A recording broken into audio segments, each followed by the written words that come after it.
Iron Man খ্যাত আমাদের iron lady. যদি আমি রাষ্ট্রীয়ভাবে কোনো পৃষ্ঠপোষকতা না পাই তাহলে এটাই আমার শেষ ইভেন্ট। আমরা নতুন করি স্পোর্টস একটি কর্মসূচি হাতে নিতে যাচ্ছি, যে আমাদের জান্নাত নামে একজন বক্সার রয়েছেন, সে 48 কেজি ওয়েটে সে বক্সিং করে থাকেন এবং তিনিও কিন্তু তার যে তথ্য মতে আমরা শুনেছি যে তিনি ওয়ার্ল্ডের ভিতরে তার যে ক্যাটাগরি সে 20তম।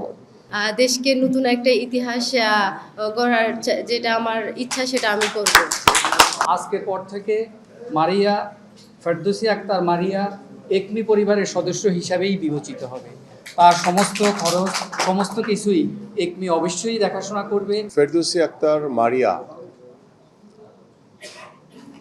আয়রন ম্যান খ্যাত আমাদের আয়রন লেডি, যার দীর্ঘদিন যিনি আমাদের বিকেএসপিতে পড়াশোনা থেকে শুরু করে খেলাধুলার বিভিন্ন পর্যায়ে অংশগ্রহণ করেছেন। আজকে আমাদের মাননীয় প্রধানমন্ত্রীর নির্দেশনায় আমরা এনএসসি থেকে, আমরা সরকারের পক্ষ থেকে মারিয়ার পাশে দাঁড়িয়েছি এবং মারিয়া যাতে ভবিষ্যতে তার যে লক্ষ্য, তার যে উদ্দেশ্য রয়েছে, সেই উদ্দেশ্য যাতে সাধিত করতে পারে, সেই লক্ষ্যকে বাস্তবায়নের জন্য আমরা ইতিমধ্যে মারিয়ার জন্য স্থায়ীভাবে আমরা স্পন্সরও ব্যবস্থা করেছি। আমার পাশেই বসে আছেন, তিনি আনুষ্ঠানিকভাবে আমার বক্তব্যের পরেই তিনি ঘোষণা করবেন। এবং আজকের এই অনুষ্ঠানে ইতিমধ্যে আমাদের সভাপতি, আমাদের সচিব সাহেব আমাদের কথা বলেছেন তিনি, এবং আমাদের বিকেএসপির মহাপরিচালক তিনিও এখানে উপস্থিত রয়েছেন, আমাদের অতিরিক্ত সচিব যুব ক্রীড়া মন্ত্রণালয় তিনি উপস্থিত রয়েছেন, এবং আমাদের নির্বাহী পরিচালক এনএসসি সহ এখানে এনএসসির বিভিন্ন পর্যায়ের কর্মকর্তা এবং আমার প্রিয় সাংবাদিক ভাইরা, সবাইকে আন্তরিকভাবে ধন্যবাদ এবং কৃতজ্ঞতা জানাই যে আপনারা উপস্থিত হয়ে আজকে মারিয়ার পাশে আপনারা যেভাবে দাঁড়িয়েছেন। আমরা আশা করি মারিয়ার মতো বাংলাদেশে আরও যারা ইন্ডিভিজুয়াল, যারা অনেক ভালো ভালো পারফর্মার রয়েছে, আমরা সকলের পাশে আমরা ইনশাল্লাহ থাকব। এবং আমরা আশা করি আমাদের ক্রিকেট, ফুটবল থেকে শুরু করে আমাদের সকল খেলাধুলায় কিভাবে খেলোয়াড়দেরকে ফোকাস করা যায়, কিভাবে খেলোয়াড়দেরকে সুযোগ সুবিধা আরও বৃদ্ধি করা যায়, আমাদের সরকার কিন্তু ইতিমধ্যে আমাদের মাননীয় প্রধানমন্ত্রী আগামীর বাংলাদেশের খেলাধুলাকে সর্বোচ্চ গুরুত্ব দিয়ে আমাদের কাছে যে দিক নির্দেশনা দিয়েছেন, সেই লক্ষ্য নিয়ে কিন্তু আমরা ইতিমধ্যে কাজ শুরু করেছি। এবং আপনারা সকলেই অবগত আছেন যে আল্লাহর রহমতে আমরা খেলোয়াড়দেরকে একটি বেতন কাঠামোর ভিতরে আনার একটি নীতিগত সিদ্ধান্ত নিয়েছি। পাশাপাশি আমাদের জাতীয় শিক্ষাক্রমে আমরা 4র্থ শ্রেণী থেকে খেলাধুলাকে বাধ্যতামূলক করতে যাচ্ছি।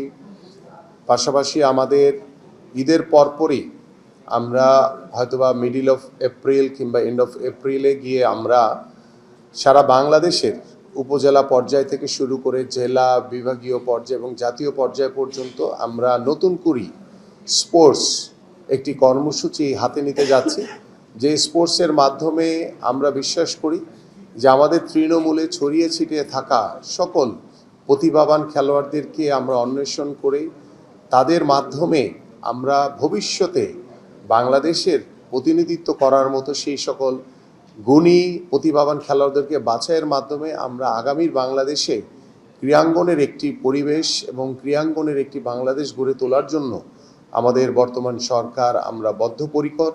এবং সেই লক্ষ্য বাস্তবায়নের জন্য আজকে আপনারা যারা ক্রীড়া সাংবাদিক এখানে উপস্থিত হয়েছেন, আমি আপনাদের কাছে সবসময় সহযোগিতা চাই যে আপনাদের আজকে মারিয়ার বিষয়টি যখন আমি গত কালকে সকালবেলা দেখেছি, তাৎক্ষণিকভাবেই আমি আমাদের সচিব মহোদয় এবং আমাদের এনএসসির নির্বাহী পরিচালক আমাদের দৌলত সাহেবের সাথে কথা বলে তাৎক্ষণিকভাবে সিদ্ধান্ত নিয়েছি এবং আমি আমাদের মাননীয় প্রধানমন্ত্রীকে বিষয়গুলো অবগত করেছি। এবং তিনি সবসময়, আপনারা জানেন যে আমরা সরকার গঠন করার আগেই আমাদের মাননীয় প্রধানমন্ত্রী দীর্ঘদিন ধরে যখনই কোনো খেলোয়াড় কোনো অসহায় অবস্থায় তার জীবন চলছিল, ঠিক তখনই তিনি আমাকে নির্দেশনা দিতেন যে আমি যাতে ওই ক্রীড়াবিদের পাশে গিয়ে দাঁড়াই। এবং আমাদের মাননীয় প্রধানমন্ত্রীর নির্দেশনায় আমরা বিগত কয়েক বছর ধরে আপনারা সকলেই অবগত রয়েছেন, অনেক প্রতিভাবান খেলোয়াড়ের পাশে তিনি কিন্তু এখনও আমাদের সেই সহযোগিতা, আমাদের মাননীয় প্রধানমন্ত্রী সেই সহযোগিতা কিন্তু চলমান রয়েছে এবং এটি সবসময় ওই পরিবারগুলো, ওই ক্রীড়াবিদদের প্রতি আমাদের মাননীয় প্রধানমন্ত্রীর এই সহযোগিতা অব্যাহত থাকবে এবং আমরা বিশ্বাস করি সেই প্রতিভাবান খেলোয়াড়দেরকে তুলে এনে আমরা যাতে আগামীতে একটি সুন্দর পরিবেশ, একটি সুস্থ জাতি গঠন করার জন্য, একটি মাদকমুক্ত সমাজ গঠন করার জন্য খেলাধুলা হবে অন্যতম একটি মাধ্যম। এবং আপনারা জানেন যে আমাদের বিকেএসপি থেকে আমাদের বেশ কিছু একটি ফুটবল টিম ইতিমধ্যে জাপান গিয়েছে এবং আমাদের বিভিন্ন ইভেন্টের অনেক খেলোয়াড়রা তারা বিদেশে যাওয়ার জন্য প্রস্তুতি নিচ্ছে, যে যারা বাংলাদেশকে রিপ্রেজেন্ট করার জন্য পৃথিবীর অন্যান্য যে দেশগুলো রয়েছে সেখানে তারা পারফর্ম করবে। এবং আমাদের পাশাপাশি অলরেডি আপনারা জানেন যে আমাদের এশিয়ান কাপে আমাদের নারী ফুটবলাররা ইতিমধ্যে তারা অত্যন্ত ভালো পারফর্ম করছে এবং তাদের প্রতি আমাদের শুভকামনা রইল। এবং পাশাপাশি আমরা গুণীজনদেরকে সম্মানিত করতে চাই।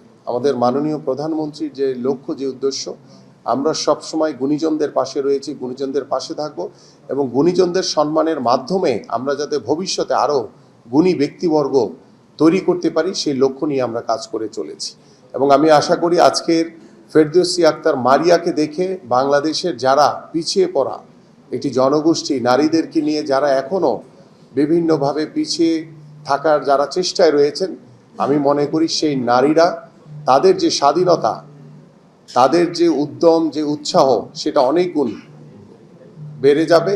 এবং আমরা বিশ্বাস করি এই মারিয়াকে দেখে বাংলাদেশের যারা প্রত্যন্ত অঞ্চলে যারা সাহসী নারী রয়েছে তাদেরকে এগিয়ে নিয়ে যাওয়ার জন্য আমরা সব সময় মারিয়াদের পাশে রয়েছি এবং সব সময় আমরা থাকবো ইনশাআল্লাহ।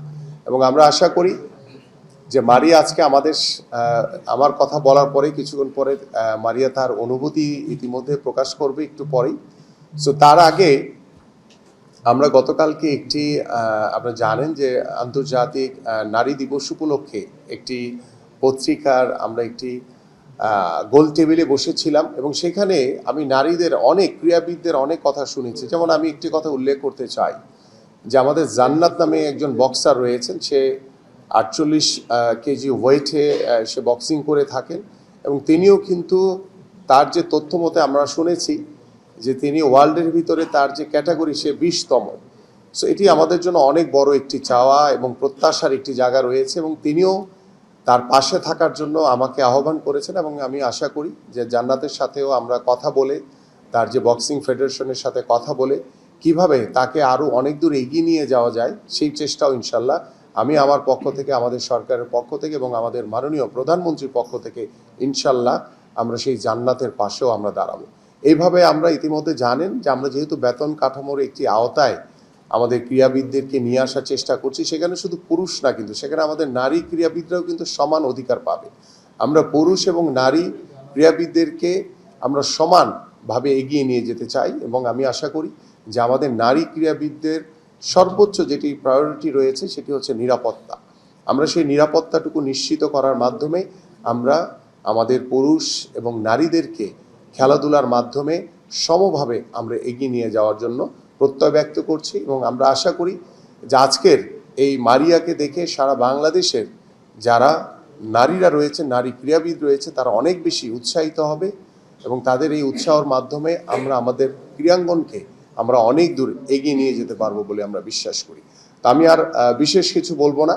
আমি ধন্যবাদ জানাই আমাদের বিকেএসপির মহাপরিচালক যে তিনি তার ছাত্রী তাকে এখানে তার পাশে বসে আজকে আমাদের মারিয়া পুরস্কার গ্রহণ করবে এবং আমি আমাদের মাননীয় প্রধানমন্ত্রীর পক্ষ থেকে আমি আপনাদেরকে জানাতে চাই যে আমরা সকল ক্রীড়াবিদদের পাশে সবসময় রয়েছে এবং ক্রীড়াবিদদেরকে ফোকাস করে আমরা আগামীর বাংলাদেশে ক্রীড়াঙ্গনের মাধ্যমে একটি সুন্দর পরিবেশ গড়ে তুলতে চাই, যে পরিবেশের মাধ্যমে আমরা আমাদের সুস্থ জাতি যেভাবে গঠন করতে পারবো ঠিক সেভাবে মাদকমুক্ত সমাজ গঠন করতে পারবো।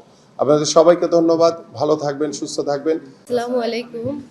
আমি আমাদের মাননীয় প্রধানমন্ত্রী মহোদয়কে তার প্রতি কৃতজ্ঞতা প্রকাশ করছি এবং আমাদের যুব ক্রীড়া মন্ত্রণালয় আমাদের প্রতিমন্ত্রী স্যার তার প্রতিও আমি কৃতজ্ঞতা প্রকাশ করছি যে আমার মতো যা একজন প্রত্যন্ত এলাকার একটা মেয়েকে এত সুন্দরভাবে যে আমি যে টেনশনে সবসময় ছিলাম যে এই বুঝি আমার খেলা শেষ, আমি এই যে পর্যায়ে দাঁড়িয়ে আছি যে আমি ভেবে নিয়েছিলাম যে যদি আমি রাষ্ট্রীয়ভাবে কোনো পৃষ্ঠপোষকতা না পাই তাহলে এটাই আমার শেষ ইভেন্ট ছিল, এটাই আমার শেষ অ্যাচিভমেন্ট, এটাই আমার শেষ ইভেন্ট ছিল। তো এখন আমি যেটা স্বপ্ন দেখতেছি যে না, এখন আমার আরও স্বপ্ন দেখার শুরু হলো যে এখন আমি রাষ্ট্রীয়ভাবে সাপোর্ট পাবো এবং আমাদের মন্ত্রী মহোদয় স্যার থাকবে, আমাদের দেশের মাননীয় প্রধানমন্ত্রী উনি থাকবে, আপনারা সবাই পাশে আছেন, আপনারা চাইছেন বিধায় আজকে আমার এই পদটা মিডিয়া কর্মী ভাইয়েরা যদি আমাকে এত সুন্দর করে না উপস্থাপন করতো আমি হয়তোবা স্যারদের নজরে আসতাম না। তার জন্য মিডিয়া কর্মী ভাইয়াদের প্রতি আমি কৃতজ্ঞ যে তারা আমাকে এত সুন্দর করে রিপ্রেজেন্ট করছে। আর আমি বিকেএসপিকে ধন্যবাদ দিব যে আমাকে বিকেএসপি সেইভাবেই তৈরি করছে বিধায় আমি চ্যালেঞ্জিং দিতে পারছি, আমাকে মেন্টালি সেইভাবে গ্রো করছে বিধায় আমি আজকে এত কঠিন একটা ইভেন্টে অংশগ্রহণ করতে পারি। আমি আশা করছি আমি আয়রনম্যান 70.3-তে অংশগ্রহণ করি, নভেম্বর মাসে ফুল ডে ইনশাল্লাহ আমি দেশকে নতুন একটা ইতিহাস গড়ার যেটা আমার ইচ্ছা সেটা আমি করব। আপনারা দোয়া করবেন, আপনারা পাশে থাকবেন। আমি আরও আমার নিজের প্রচেষ্টায় আমি 2বার আমি সেকেন্ড হয়েছি, আপনারা যেহেতু পাশে থাকবেন আমি ইনশাল্লাহ নেক্সটে আমার যে এইজ ক্যাটাগরি গ্রুপগুলো আছে সেগুলোতে আমি চ্যাম্পিয়ন হয়ে দেশে স্বর্ণপদক ছিনিয়ে আনবো। একমি পরিবারের পক্ষ থেকে আমাদের ডিরেক্টর ফাহিম সিনা, যিনি অত্যন্ত ক্রীড়া অনুরাগী, ওনার সাথে মন্ত্রী মহোদয়ের যথেষ্ট ভালো যোগাযোগ রয়েছে, সেই সুবাদে আজকে আমি আপনাদের এখানে আসার সুযোগ হয়েছে।